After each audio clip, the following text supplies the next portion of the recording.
మరో breaking news చూస్తున్నాం. ఆంధ్రప్రదేశ్ నూతన ముఖ్యమంత్రిగా టీడీపీ అధినేత చంద్రబాబు ప్రమాణ స్వీకారం చేసేందుకు ఏర్పాట్లు జరుగుతున్నాయి.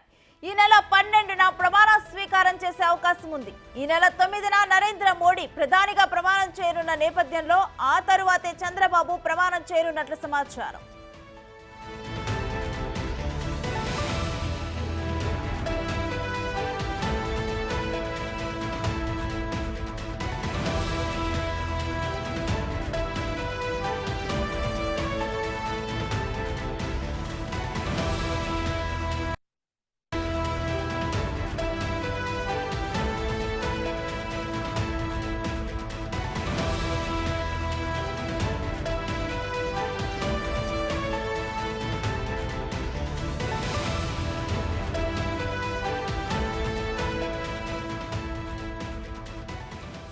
ఆంధ్రప్రదేశ్ నూతన ముఖ్యమంత్రిగా టీడీపీ అధినేత చంద్రబాబు ప్రమాణ స్వీకారం చేసేందుకు ఏర్పాట్లు జరుగుతున్నాయి.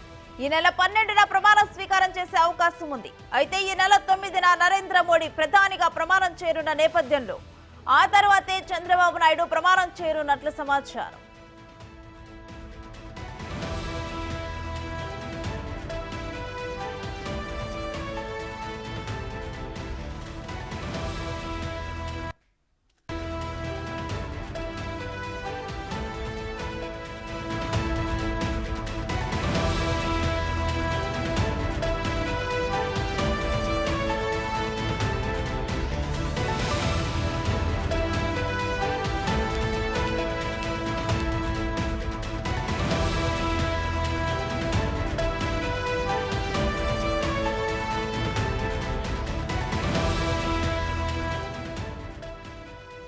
రైట్, ఒకవైపు ఢిల్లీలో ఖర్గే నివాసంలో ఇండియా కూటమి సమావేశం ముగిసింది. అయితే ప్రతిపక్షంలో కొనసాగేందుకు ఇండియా కూటమి నిర్ణయం తీసుకుంది.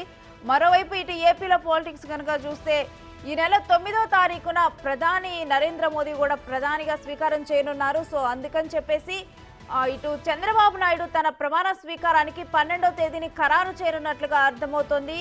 వన్స్ నరేంద్ర మోడీ ప్రధానిగా ప్రమాణ స్వీకారం చేసిన అనంతరం ఇటు చంద్రబాబు నాయుడు తాను కూడా ముఖ్యమంత్రిగా ప్రమాణం చేసేందుకు ఇటు అధికారులు ఏర్పాట్లు చేస్తున్నట్లుగా జరుగుతోంది. అయితే ఒకవైపేమో అటు ఇండియా కూటమి ఇటు ప్రతిపక్షంలోనే కొనసాగుదాము అని చెప్పి ఖర్గే నివాసంలో వారు నిర్ణయం తీసుకోవడం జరిగింది. ఇటు ఏపీలోనేమో ప్రధాని నరేంద్ర మోడీ ప్రమాణ స్వీకారం చేసిన తర్వాత ఇటు సీఎంగా చంద్రబాబు నాయుడు ప్రమాణ స్వీకారం చేద్దామని నిర్ణయం తీసుకున్నట్లు తెలుస్తుంది. అయితే ఈ రెండు నిర్ణయాల గురించి కూడా కంప్లీట్ డీటెయిల్స్ మా ఢిల్లీ ప్రతినిధి శివాని అడిగి తెలుసుకుందాం. శివ,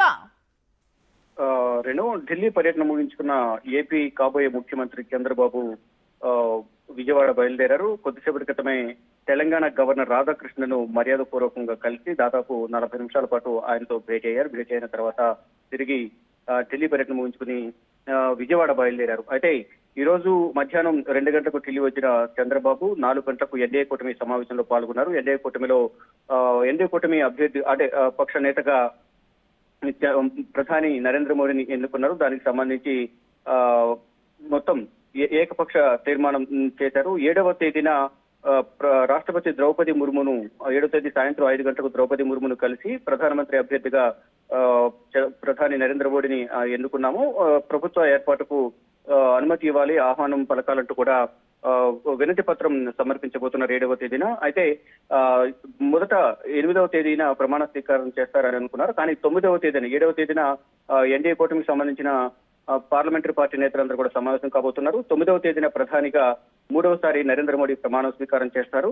ఇక ముందుగా నిర్ణయించిన ప్రకారం 9వ తేదీన చంద్రబాబు ప్రమాణ స్వీకారం చేయాలని అనుకున్నారు. కానీ ప్రధాని నరేంద్ర మోడీది వాయిదా పడిన నేపథ్యంలో 12వ తేదీన మంచి ముహూర్తం ఉండడంతో చంద్రబాబు 12వ తేదీన ముఖ్యమంత్రిగా ఏపీ నూతన ముఖ్యమంత్రిగా ప్రమాణ స్వీకారం చేసేందుకు ఏర్పాట్లు చేస్తున్నారు. ఢిల్లీ పర్యటన ముగించుకుని విజయవాడ బయలుదేరిన చంద్రబాబు కొన్ని కీలక నిర్ణయాలు ఈ ఎన్డీఏ కూటమిలో కొన్ని కీలక నిర్ణయాలు తీసుకున్నట్లు కూడా సమాచారం అయితే అందుతోంది. ఇక ఇండియా కూటమికి సంబంధించి ఈ రోజు సాయంత్రం 4 గంటలకు ఎన్డీఏ కూటమి సమావేశం ముగిసింది. తర్వాత 6 గంటలకు ఇండియా కూటమి ఈ సమావేశం ప్రారంభమైంది.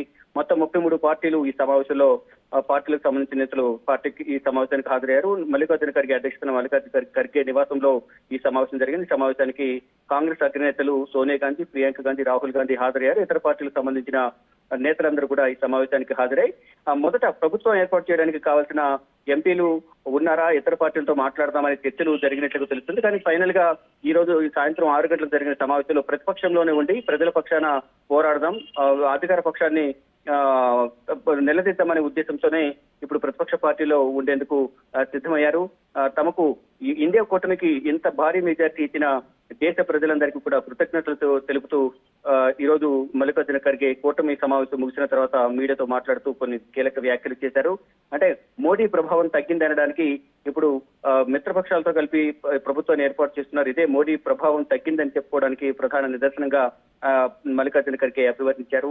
ఇక మోడీకి చీటుగా అంటే ఈ ఎన్డీఏ కూటమికి చీటుగా ఇండియా కూటమి కూడా దాదాపు 234 స్థానాలు వచ్చాయంటూ కూడా ఆయన దానికి సంబంధించి ఇంత పెద్ద మొత్తంలో తమకు ఆదరించినందుకు దేశ ప్రజలందరినీ కూడా కృతజ్ఞతలు తెలిపారు. ఇక మొత్తంగా చూసుకుంటే ఇండియా ఎన్డీఏ కూటమి 2 కూటముల సమావేశాలు ముగిశాయి. వారి నిర్ణయాలు వారు తీసుకున్నారు.